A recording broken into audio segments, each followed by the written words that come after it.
Le centre aquatique du Pays d'Achard prend forme, les travaux de gros œuvres se terminent et effectivement permettent d'apprécier l'allure générale du bâtiment avec une intégration paysagère parfaitement réussie dans le site du Bibrou.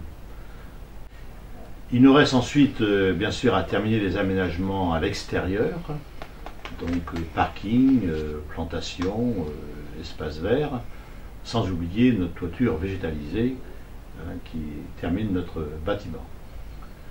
Enfin, pour aussi mettre en place, ouvrir cet équipement, il nous faut aussi recruter du personnel, environ une dizaine d'agents à recruter, tant pour les maîtres nageurs que pour tout ce qui est tâches techniques ou administratives, sachant que par ailleurs nous avons confié à une prestation, un service extérieur, tout ce qui est maintenance technique et nettoyage de ces locaux.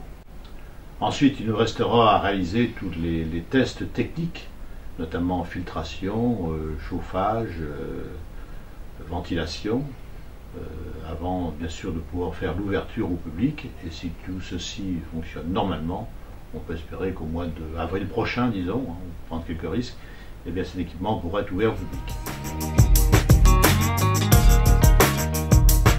Bonjour et bienvenue pour une visite guidée du centre aquatique du Pays des Achards.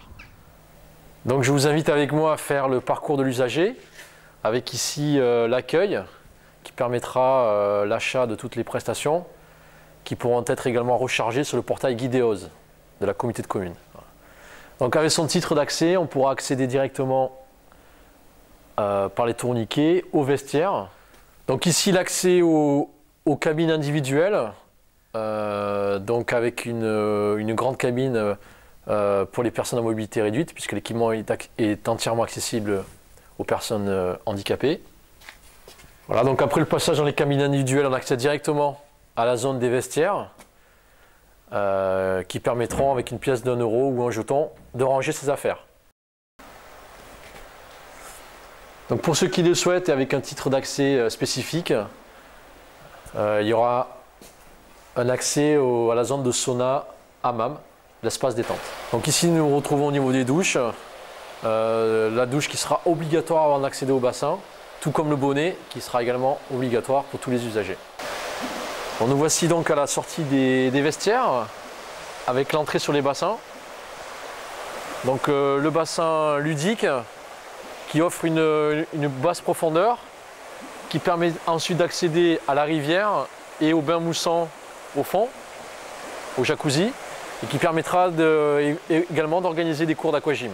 Au milieu, nous avons le toboggan, avec l'arrivée du toboggan, et sur la droite, le bassin sportif, donc 4 lignes d'eau de 25 mètres, qui permettra également d'organiser des cours d'aquagym, puisque la demi-moitié du bassin fait 1,20 m jusqu'à 1,30 m.